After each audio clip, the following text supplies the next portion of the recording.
Hello, my name is Ved and I work as the digital evangelist and business innovation lead at TCS.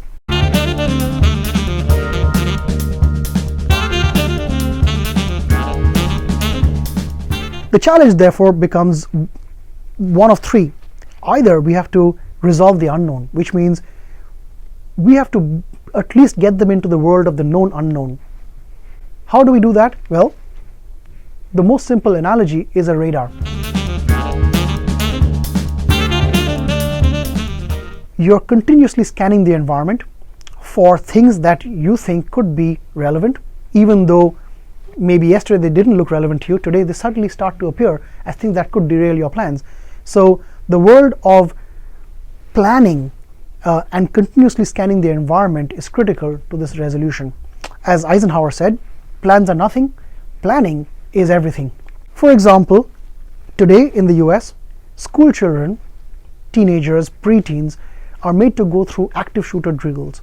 This is quite a ghastly thought. I mean, I can't think of anything worse than children having to go through what would happen if someone with a gun walked into school and started shooting.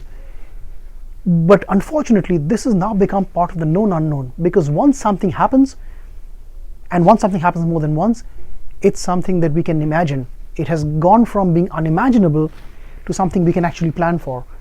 So the idea of active shooter drills is a scenario of something that was in the unknown unknown now becoming something we can plan for. So this continuous resolution of bringing things into the known unknown and building a risk model and a contingency plan is one of the responses we can have towards this. The second one is where we agree that we can't always resolve something, but we can build faster responses. And this is where we step into the world of how we drive intelligence, analytics, crunching data, and faster decision making into everything we do, especially in business. So this is the world of AI and artificial intelligence, machine learning, deep learning, and what have you. A great example is trading floors. You know, if you looked at any of the major banks, the investment banks, you would find that 5 years ago, this picture would be an accurate representation of a trading floor. Thousands of people, lots of noise. Today, that trading floor has 3 people and one big software program. This shift of decision making from people and groups and a milieu and chaos to a very, very finely tuned algorithm is actually a move from a relatively inefficient to a highly efficient optimized algorithm that allows us to make decisions faster. So our ability to respond to events as they evolve and how we fine-tune that is our second key mechanism of dealing with the unknown unknown. And the final and most important thing is resilience. Because at the end of the day, you can't prepare for the world that's coming. You can't prepare for all the eventualities, especially when you can't even imagine them. So what do? We build resilience. And resilience is all about redundancy. Whether we talk about language or we are talking about factories, redundancy is a really important facet of design. African tribes, way back in the day, used drum languages, drum beats for signaling. They built extra words and phrases into that because that wasn't a very reliable instrument. So you had to build extra redundant phrases and words so that even if some bits of it got lost, you would still retain the meaning. This kind of designing and redundancy is a fact of most industrial design. And as we step beyond the industrial era, we have to retain this element of design. For example, the way the internet is designed is for redundancy. The way the original network was designed was meant to be a system that could not be bombed, where you couldn't take out the heart of the system because there was no single brain. So the network itself was designed for redundancy, where even if you took out a chunk of the network, the rest of the system will still keep working. Similarly, the way we designed the web, TCP/IP, which is the protocol that runs the web, is designed for redundancy because it breaks up every piece of information into packets and it sends those out, and it doesn't matter if some packets get lost because we can still reassemble the parts to complete the information bundle that we're trying to send. So Everything we do on the internet is by design built for redundancy. This is a really important thing for us to remember, because everything that sits on top of the internet, therefore all those technologies that are born off the internet, which is peer-to-peer or blockchain, these are all systems that are designed for redundancy, which also means, by the way, that they're not always designed for efficiency. The internet today has been seen as not being very efficient, perhaps not even being very secure in some ways, but what it is it's exceptionally resilient and redundant. This design principle is going to be really important for organizations as we step forward into this world of unknown unknowns.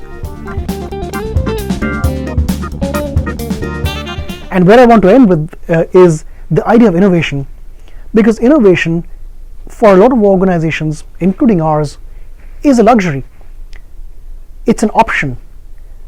In most steady state times, you can do your day job, you can run the business, you can get your numbers without necessarily innovating. But when you come to a world of unknown unknowns, innovation becomes that layer of resilience, that extra layer of redundancy that becomes super critical for how you deal with that unknown. I'll give you a simple and trivial example. We have lived in an industrial world where we've learned to be lean. We have spent years and years cutting the fat from our systems, our processes, our organizations, so that we can be lean and agile. It's like an athlete who's finely tuned for optimizing every movement. What we're saying now, though, is maybe the time for lean has passed. Maybe it's time for fat. And what we mean by this is you need some body fat if you're going to survive a lean period. You may find that actually body shapes vary across the world, and in those parts of the world which are historically prone to food shortages or hard times, you find body types that are more designed for resiliency, body types that are naturally inclined to storing fat. And this kind of natural selection is also a sign that we need to embrace the fat. Okay, that's a t-shirt right there. Okay, we need to embrace the fat in our organizations. We need to not make everything so lean that we don't have the tiniest flexibility and maneuverability when that unknown unknown strikes. When you plan your day, you may have a wall-to-wall calendar where every minute is accounted for, but I guarantee you a nurse or a doctor who works in an emergency room doesn't plan their day, because everything they do in a day is influenced by unknowns, because they don't know who's going to walk in through the door the next. So when you look at an unknown environment, you probably want to at best plan 80% of your day and leave a chunk of time that will get used up by things you don't quite know what they are at the start of the day. That's what I call the 80% plan, because the remaining 20% is your fat.